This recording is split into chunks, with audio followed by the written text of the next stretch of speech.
जय हिंद दोस्तों, आप सभी का स्वागत है एक बार फिर हमारे इस YouTube चैनल पर। मैं हूं सी अजय मिश्रा। आज हम आपको पढ़ाने वाले हैं इनकम टैक्स के अंदर एक चैप्टर का नाम है जिसका नाम आपने सुना होगा, ट्रांसफर प्राइसिंग नाम है। बेटा क्या नाम है उसका? Transfer pricing. अच्छा, ट्रांसफर प्राइसिंग में ना बड़ा कंफ्यूजन होता लोगों को, तो एकदम सिंपल वे में हम आपको यहाँ पे ट्रांसफर प्राइसिंग सिखाने वाले हैं। और वंस अगेन मैं थैंक्स बोलना चाहूंगा शिरीष व्यास सर को, जिन्होंने ये सारी ट्रिक्स बनाई है। तो आइए हम पढ़ते हैं ट्रांसफर प्राइसिंग। ट्रांसफर प्राइसिंग के अंदर बेटा इंट्रोडक्शन पार्ट होता है जो कि हम 13 पार्ट में डिस्कस करेंगे। कितने पार्ट में डिस्कस करेंगे बेटा? 13 पार्ट्स। 13 पार्ट्स जो है समरी आप देख सकते हैं यहाँ पे। समरी के अंदर इंट्रोडक्शन आता है, 92A आता है, फिर 92B आता है, फिर 92C आता है। ऐसे करके ना कितने हैं सेक्शन? 194B तक, 94B तक ये सारे सेक्शन है जो कि हम पार्ट वाइज डिस्कस करते जाएंगे वन बाय वन। अभी फिलहाल इंट्रोडक्शन वाले पार्ट पर अगर हम बात करें तो इंट्रोडक्शन मैंने यहां पे लिया है और इंट्रोडक्शन में आपको समझाना चाहूंगा एक एग्जांपल के माध्यम से। वो एग्जांपल ये आपके सामने स्क्रीन पर दिख रहा होगा। तो चलिए इसको हम समझते हैं कि क्यों और कैसे ये ट्रांसफर प्राइसिंग होता है। ट्रांसफर प्राइसिंग का मतलब क्या होता है कि प्राइस को ट्रांसफर कर दिया, जो एक्चुअली प्राइस होना चाहिए था उस प्राइस को ट्रांसफर कर दिया। कहां पे ट्रांसफर किया है बेटा? एक कंट्री से दूसरे कंट्री में। इंट्रोडक्शन में यह होता है कि भैया कि जैसे चीटिंग कौन करता है, चीटिंग समझना जरूरी है। चीटिंग समझोगे तो ही लॉ आएगा। भैया पहले चीटिंग आई फिर लॉ आया रोकने के लिए। तो चीटिंग लोग करते थे। चीटिंग कैसे होता था वो मैं आपको बताना चाहूंगा कि चीटिंग क्या है कि जैसे एक कंपनी ने अपने अपने अलग अलग कंपनी के अंदर एक सेपरेट एंटिटी फाउंड किया है, एक सेपरेट एंटिटी इनकॉर्पोरेट किया है। मतलब जैसे एग्जांपल लो कि उत्तर कोरिया का आपका क्या है? सैमसंग है, और सैमसंग ने हर एक कंट्री में ना एक एक अपनी अपनी सेपरेट कंपनी बना के रखी है। उसे हम क्या बोलते हैं पता है? एमएनसी। उसे बोलते हैं एमएनसी। एमएनसी नाम सुना होगा। तो एमएनसी क्या करती है? हर कंट्री में अपनी एक नई कंपनी क्रिएट करके रखती है।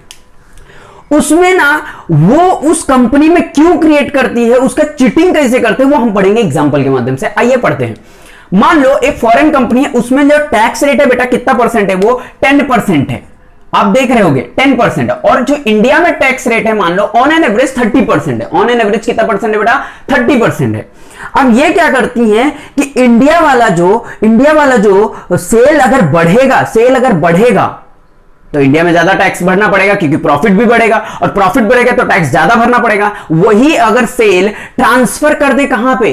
फॉरेन कंट्री में, तो उसका सेल कम दिखेगा, छोटे प्राइस पे ट्रांसफर कर दे। कैसे? देखो, जैसे मान लो ये एक्स लिमिटेड है, ये डायरेक्ट सेल कर रहा है फॉरेन के कस्टमर को। एक्स लिमिटेड अगर मान लो अपनी कंपनी दूसरे कंट्री में क्रिएट नहीं किया होता, फॉर्मेशन नहीं किया होता, तो ये बंदा क्या कर रहा है, ये कंपनी क्या कर रहा है, इस फॉरेन कस्टमर को सेल करता और फॉरेन कस्टमर को बोलता क्या कि भाई एक काम करते हैं, प्राइस अपन कम कर लेते, ऐसा बोलते, कम कर पे बेचते हैं, बाकी कैश में दे देना। पॉसिबल है क्या? नहीं। लाखों कस्टमर होते तो उनके साथ चीटिंग करना पॉसिबल नहीं था। तो इन्होंने क्या सोचा कि डायरेक्ट इनको हम सेल नहीं कर सकते हैं, तो हम क्या करेंगे, एक फॉरेन कंपनी में हम बनाएंगे एक कंपनी जिसका नाम क्या रखेंगे? Y limited. और वाई लिमिटेड को क्रिएट किया, यहां पे फॉर्मेशन किया, और वाई लिमिटेड को बोला कि मैं ये माल तुमको छोटे प्राइस पे भेजता और तुम छोटे प्राइस पे लेके इनको बेच देना। अब ये अपना ही भाई हो गया। भाई अपने भाई है, अपने लोग हैं, तो उनके साथ हम छोटे प्राइस पे सेल करेंगे। देखो जेन्युइन सेल कितना था? $6,000 का था, और वही सेल इसने उठा के किया $4,000 में।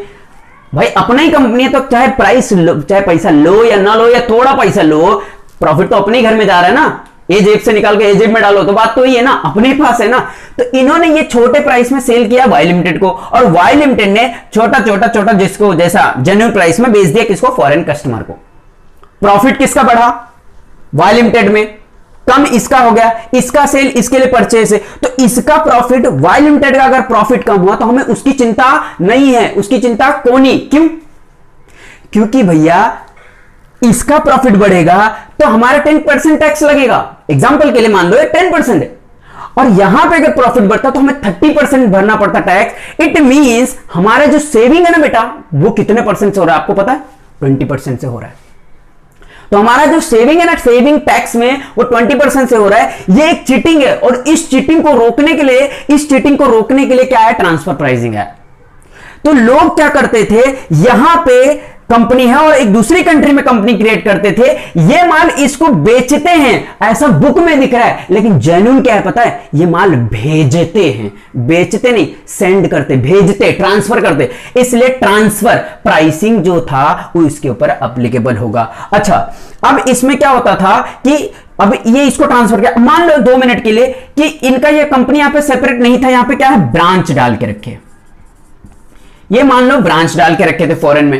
अब ब्रांच डाले तो ब्रांच की सेल बढ़े, सेल कम हो, कुछ भी हो ब्रांच के साथ, तो ब्रांच मतलब वो ओरिजिनल कंपनी ना यार, तो ब्रांच का सेल बढ़ेगा तो मेरी ही सेल बढ़ेगा ना, मतलब ब्रांच अगर यहां पर सेल कर रहा है तो भी टर्नओवर इसी का बढ़ेगा। और यहां पे क्या था, टर्नओवर इसका बढ़ेगा, इसका सेल, इसका परचेज, इसका अपना टर्नओवर बढ़ेगा अगर ये ज्यादा प्राइस में बेचेगा इसको तो। और इसका टर्नओवर यहां पे कम हो गया, कितने से, देखो $2000 से कम हो गया, तो प्रॉफिट भी 20% से। इंडिया में टैक्स बचा कि नहीं बचा, हाँ बचा, तो इसे ही बोलते क्या, चीटिंग। और जब चीटिंग करते हैं ना, तब गवर्नमेंट क्या बोलती है कि भैया अब तू चीटिंग कर रहा है ना, तो हम अपना प्रोविजन लगाएंगे। और इस प्रोविजन के ऊपर उनको भरोसा नहीं है। क्यों, ये दोनों क्या है बेटा, एसोसिएट इंटरप्राइज है। एई मतलब होता है एसोसिएट इंटरप्राइज, आगे हम पढ़ेंगे।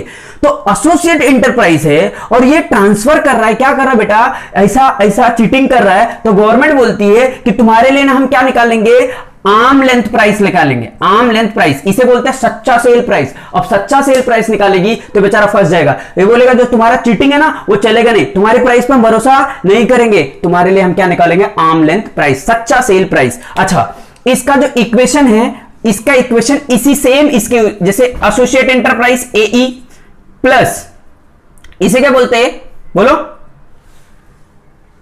एसोसिएट इंटरप्राइज एई हो गया। बाकी उसको क्या बोलते, बी, बाहर वाले ट्रांजैक्शन, मतलब क्या, international transaction. And equals to c में क्या बन जाएगा, आर्म लेंथ प्राइस। ये सेक्शन, ये सीरियल वाइज ऐसे हम पढ़ेंगे। तो यहां पे इक्वेशन हमारा क्या बन रहा है कि arm length price equals to associate enterprise plus international transaction. अगर एसोसिएट इंटरप्राइज है और इंटरनेशनली ऐसा ट्रांजैक्शन हो रहा है तो उस पे क्या लगेगा, आर्म लेंथ प्राइस। ये दोनों देखो एसोसिएट है, इंटरनेशनल ट्रांसफर हो रहा है ना, अच्छा, तो इनके ऊपर क्या लग जाएगा, आर्म लेंथ प्राइस। भले ही ये सच्चा सेल प्राइस पे बेचे या फेक सेल प्राइस पे बेचे, उसके ऊपर क्या लगेगा, आर्म लेंथ प्राइस। समझ में आया कि नहीं, चलो अब हमें यह जानना जरूरी है कि एसोसिएट इंटरप्राइज क्या होता है, इंटरनेशनल ट्रांजैक्शन क्या होता है और आर्म लेंथ प्राइस क्या होता है। इसका नाम क्या है, आर्म लेंथ प्राइस मतलब क्या, आर्म लेंथ प्राइस। अपने बराबरी वाले के साथ ट्रांजैक्शन करो, भाई इसके साथ करा तो इसको कहीं ना कहीं कंट्रोल कर रहा होगा ना, भाई है ना इसका, तो कंट्रोल कर रहा होगा। इसलिए आर्म लेंथ प्राइस मतलब अपने बराबरी वालों के साथ क्या करो, ट्रांजैक्शन करो। समझ में आया इतना, तो इतना कॉपी डाउन फास्ट। लेकिन एक चीज छोटा सा और मैं बताना चाहूंगा, इसमें ना क्या करते हैं, बेप्स होता है, BEPS। ये क्या होता है मैं आपको बताता हूं। बेप्स मतलब क्या होता है, बेस इरोजन प्रॉफिट शिफ्टिंग। यहां पे देखो प्रॉफिट को शिफ्ट कर रहा है, प्रॉफिट को क्या कर रहा है, शिफ्ट कर रहा है। यहां पे 4000 का सेल कर रहा है ना, जबकि होना कितना चाहिए, 6000 का। तो प्रॉफिट को क्या कर रहा है, शिफ्ट कर रहा है। बेस इरोजन, बेस उसका कहां था, इंडिया था, इंडिया में गुड्स बना तो गुड, भाई गवर्नमेंट को टैक्स इंडिया में मिलना चाहिए, लेकिन वो शिफ्ट कर दिया कहां पे, फॉरेन गवर्नमेंट भले 10% टैक्स भरे, लेकिन एंजॉय तो फॉरेन गवर्नमेंट कर रही ना, माल यहां का, एंजॉय उसकी गवर्नमेंट करे, ये चलेगा नहीं। इसलिए क्या कहा गया कि बेस जिसका यहां था, इस बेस को शिफ्ट किया गया कहां पे, फॉरेन में। बेस को शिफ्ट किया गया किसके साथ, प्रॉफिट के साथ, है ना। तो बेस इरोजन प्रॉफिट शिफ्टिंग, इसी के ऊपर पूरा चैप्टर चलेगा। तो इतना फटाफट से कॉपी डाउन कर लो।